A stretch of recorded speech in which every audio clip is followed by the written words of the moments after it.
I gave up my name for him. I want my mother's people to know that I gave up my name for him. I was Annie Ralston of Independence, Missouri. A respectable family, a school teacher's diploma, a father who owned a hardware store on Lexington Avenue. And I eloped with Frank James in 1874 at the age of 21, without telling a soul. And I have not been Annie Ralston since. I'm Mrs. Frank James. I was Annie Ralston.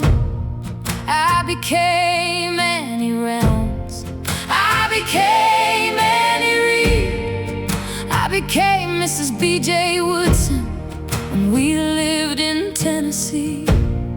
I became Mrs. Smith when we lived in Texas.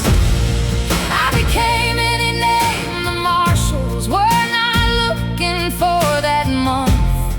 I gave up everything except the man, and the man came home eventually. And we grew old in a farmhouse, and the Pinkertons stopped coming, and I lived to be 80.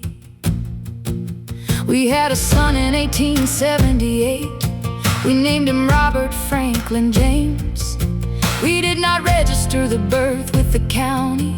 We could not.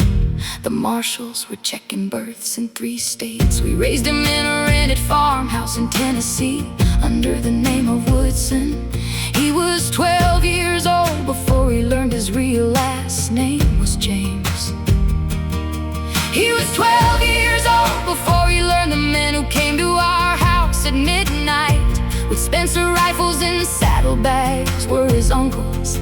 And his Uncle Jesse rode in once a year on the dust and held him on his knee and told him stories that were too true to repeat in a schoolyard. I am Mrs. Frank James. I was Annie Ralston.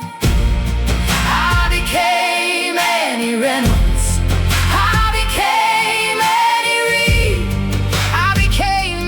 B.J. Woodson when we lived in Tennessee.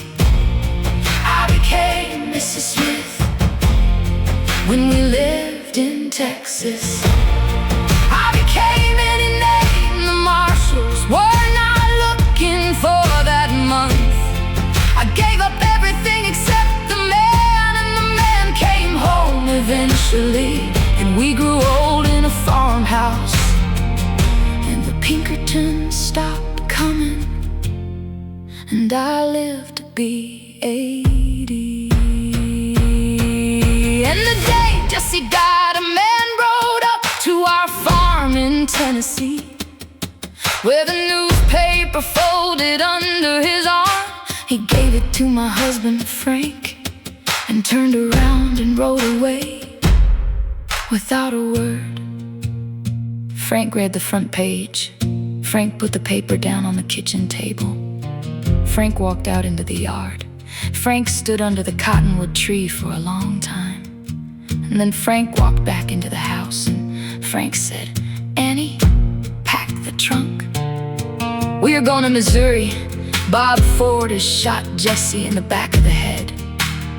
And I'm going to surrender myself to the governor before someone shoots me in the back too." I packed the trunk that night. I packed for myself. I packed for our boy. I did not pack for Frank. Frank packed his own clothes. Frank packed his own pistols. Frank packed his own Bible. Frank surrendered to Governor Crittenden in 1882. Frank stood trial in 3 states.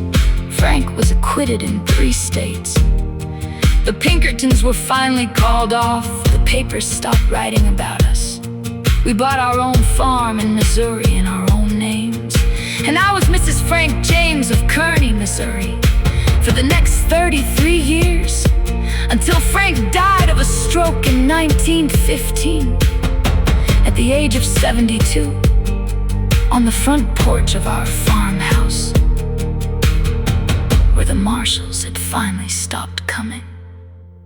But the men who hunted my husband are buried in the same Missouri dirt that I am about to be buried in. And the Pinkertons who came in the night with rifles are forgotten, and the marshals who took our son's name from him are forgotten, and every reporter who wrote a lie about my husband is forgotten. I am Mrs. Frank James. I am Mrs. Frank James. I was Annie Ralston. I was Annie Ralston. I became Annie Reynolds. I became Annie Reed. I became Mrs. Woodson. I became Mrs. Smith.